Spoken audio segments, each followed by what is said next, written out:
This channel does not promote any violent, harmful, or illegal activities. All content provided by this channel is meant for an educational purpose only. Brought to you by V-Guard. Subhajit, এই মুহূর্তে সবথেকে বড় খবর যেদিকে আমাদের নজর রাখতেই হচ্ছে, এই মুহূর্তে যে খবর ব্রেক করছি সকাল 9টার বুলেটিনে, গৃহহীন শেখ শাহজাহানের পরিবার। আখুঞ্জি পাড়ার বাড়ি ফিরে পেতে মরিয়া শেখ শাহজাহান। পরিবারের সদস্যদের মাথায় ছাদ ফিরিয়ে দিতে বাড়ির চাবি চেয়ে এবার আদালতে শেখ শাহজাহান। আরো বিস্তারিত জানবো, আমাদের সহকর্মী সুজয় পাল রয়েছেন আমার সঙ্গে। সুজয়, একেবারে দেখো, আকুঞ্জিপাড়ায় যে বাড়িতে তল্লাশি চালাতে গিয়ে গত 5ই জানুয়ারি ইডি অফিসারদের আক্রান্ত হতে হয়েছিল, সেই বাড়িটি তদন্তকারীরা তল্লাশি চালানোর পর সিল করে দিয়েছিল। ফলে সিল করে দেওয়ার পর তার গোটা পরিবার এই মুহূর্তে কার্যত গৃহহীন, ছাদহীন হয়ে পড়েছে এবং সেই কারণেই সিল করা বাড়িতে পরিবারের সদস্যদের থাকার অনুমতি চেয়ে আদালতে আবেদন করেছেন শেখ শাহজাহান। এবং আদালতে আবেদন করার পর আদালত স্পষ্ট বলে দিয়েছে যে ইডি তদন্তকারীদের কাছে ওই বাড়িতে থাকার যে উপযুক্ত নথিপত্র, অর্থাৎ দলিল থেকে শুরু করে তার পরিবারের সদস্যরা যে শাহজাহানের পরিবারের সদস্য, সেই সংক্রান্ত সমস্ত নথি ইডিকে দিতে হবে। ইডি সেগুলো যাচাই করবে, যাচাই করার পর সেই বাড়িতে থাকার অনুমতি মিলতে পারে বা চাবি মিলতে পারে। অর্থাৎ চাবি চেয়ে আদালতে আবেদন করেছিলেন শেখ শাহজাহান, তার কারণ ইতিমধ্যেই তার একাধিক সম্পত্তি, বাড়ি, গাড়ি বাজেয়াপ্ত করে নিয়েছে তদন্তকারীরা। ফলে সেই পরিস্থিতিতে গোটা পরিবার ছাদহীন হয়ে পড়েছে, সেই কারণেই শাহজাহানের এই মরিয়া পদক্ষেপ। এবং যে বাড়িটি সিল করা হয়েছে সেই বাড়িটিও কিন্তু তদন্তকারীদের নজরে রয়েছে, সেই বাড়ির দলিল পরীক্ষা করছেন তারা। ফলে ততদিন পর্যন্ত, যতক্ষণ না পর্যন্ত বাজেয়াপ্ত হচ্ছে, তার পরিবারের সদস্যরা যে অসহায় পরিস্থিতির মধ্যে রয়েছে, সেই কারণে শাহজাহানের সেই আবেদন। গতকাল শাহজাহানের স্ত্রী এসেছিলেন এই ইডি দপ্তরে, তার কাছ থেকে সেই বাড়ির সংক্রান্ত সমস্ত নথি তারা সংগ্রহ করেছেন এবং সেই নথি যাচাই করে দেখা হচ্ছে। ফলে এই পরিস্থিতিতে শাহজাহানের এই আবেদন, তার কারণ শাহজাহান শেখ, তুমি জানো যে প্রথমে সিবিআই এবং এই মুহূর্তে ইডি হেফাজতে রয়েছে এবং তার আপাতত যে একের পর এক মামলা রয়েছে, ফলে তার পক্ষে কিন্তু তার পরিবার এই যে অসহায় অবস্থা রয়েছে সেটাও তার কাছে একটা মানসিক। বুঝতে পেরেছি সুজয়, অনেক ধন্যবাদ তোমাকে। পরিস্থিতির উপর নজর রাখো।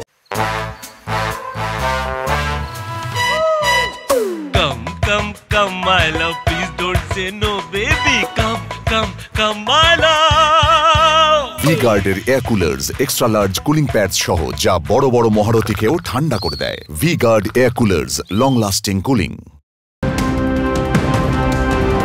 এই মুহূর্তের আরো একটা বড় খবর আমরা চোখ রাখবো। ইডির নজরে এবার চেন্নাই। সকাল থেকে চেন্নাইয়ের 25টি জায়গায় ইডি অভিযান। মাদক মামলায় চেন্নাইয়ে ইডির এই তল্লাশি অভিযান।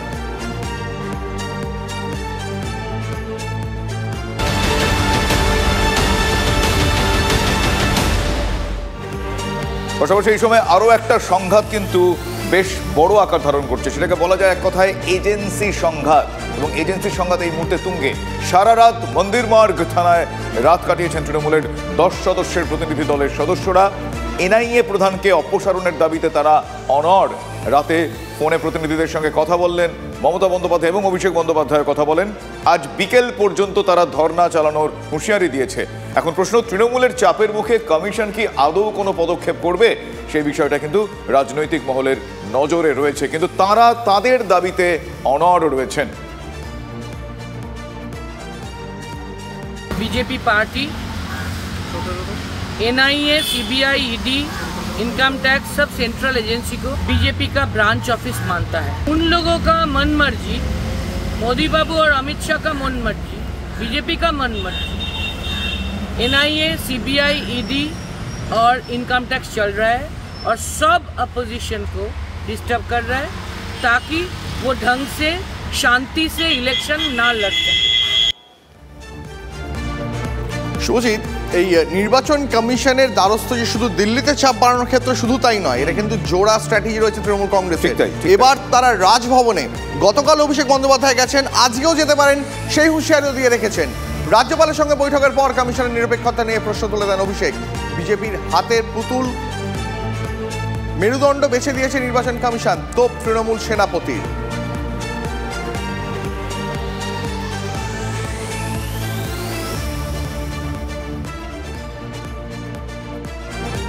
আর আপনি ভাবছেন কখনো ইডি, সিবিআই এখন ইলেকশনের সময় খালি ইলেকশন কমিশনকে লাগাবো, বিজেপির হাতের পুতুলের মতো নাচাবো, আর নাচাচ্ছেনও।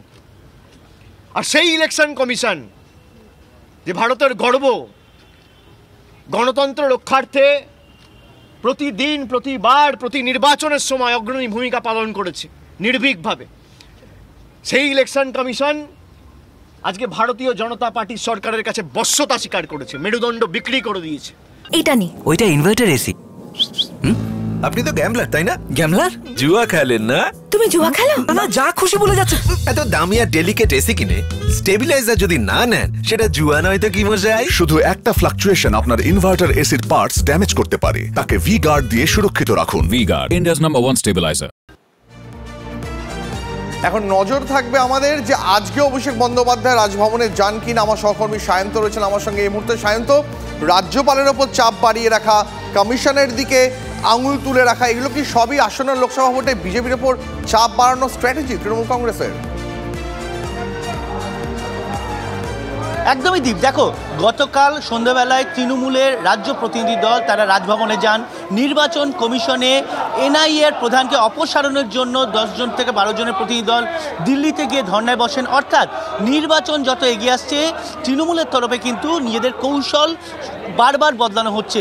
অর্থাৎ তারা কিন্তু নির্বাচন কমিশনের উপর চাপ তৈরি করার চেষ্টা করছে যে যেভাবে এই রাজ্যে তাদের দাবি, এ রাজ্যে বিজেপি প্রভাব তৈরি করছে নির্বাচন কমিশনের উপরে।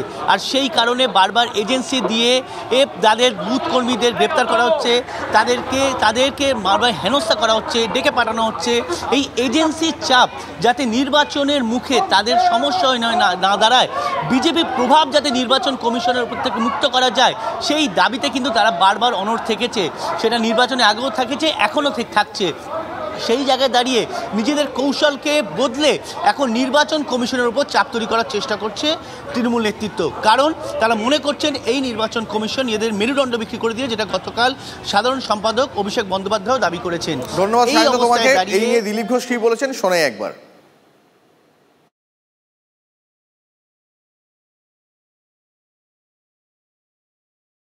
যাদেরকে বেশি গালাগালি দিত, টিএমসি সমালোচনা করত, এমন পরিস্থিতি তাদের পায়ে গিয়ে পড়তে হচ্ছে। নির্বাচন কমিশন নাকি বিজেপির দালাল, তো সকাল বিকাল নির্বাচন কমিশন। রাজ্যপালের বাড়িটা নাকি বিজেপির অফিস, তো সকাল বিকাল রাজ্যপালের কাছে। কি এমন পরিস্থিতি হয়ে গেল? তো ওয়াক্ত পড়ে বাঁকা তো গাধা কো কহে কাকা। সময় খারাপ হয়েছে আজকে টিএমসির। রাস্তায় নাই, মাঠে নাই রাজ্যপালের অফিস, আর না হলে নির্বাচন অফিস। নির্বাচনটা তো পাবলিক ভোট দেবে, পাবলিক ডোমেনে আসুন না, লড়ুন, লোক ঠিক করে দেবে কে ভুল কে ঠিক। বিশ্বাস নেই, জিতে গেল পাবলিক আমাদের জিতিয়েছে। আর যখন পেঁচিয়ে পড়বেন তখন কাকা বাঁচাও, মেসো বাঁচাও, পিসে বাঁচাও, একই রাজনীতি। দম নেই কোমরে, আর আপনার স্পোক্সম্যানরা উল্টা পাল্টা ডায়লগ দিচ্ছে। পাবলিকের সবার দম নেই। ওনার জেলা প্রেসিডেন্ট উত্তর চব্বিশ পরগনা বলে দিয়েছে লোকের কাছে ভোট চাইতে লজ্জা করছে। সেই লজ্জায় মুখ দেখাতে পারছেন না, এখন অফিসে যাচ্ছে। অন্যদিকে ভূপতিনগরে এনআইএর ওপর হামলা প্রসঙ্গে তৃণমূল কংগ্রেসকে তীব্র আক্রমণ করলেন তাপস রায়। সত্যকে চাপা দিতেই কেন্দ্রীয় এজেন্সির ওপর হামলা চালাচ্ছে শাসক দল। মন্তব্য উত্তর কলকাতার বিজেপি প্রার্থীর। সত্য উদ্ঘাটিত হয়ে যাবে, আনার্থ হয়ে যাবে, তার জন্য তারা মারধর করছে, আক্রমণ করছে, সেটা থেকে দৃষ্টি ঘুরিয়ে দেওয়ার জন্য। তো সুতরাং এটা মানুষ বুঝতে পারছে, এবং তাদের যখন পুলিশ বা ডিডি বা সিআইডি তদন্ত করে, তখন কি এটা করা হয়? ভারতবর্ষের অন্যান্য জায়গায় তো এটা ঘটনা যে ইডি এবং সিবিআই তদন্ত করছে বা গ্রেপ্তার করেছে। কোনো জায়গায় এই ধরনের ঘটনা ঘটেছে বা যা বাংলায় ঘটলো বা ঘটছে, সে সন্দেশখালী হোক, ভূপতিনগর হোক বা অন্যান্য জায়গায় হোক। Brought to you by V Guard.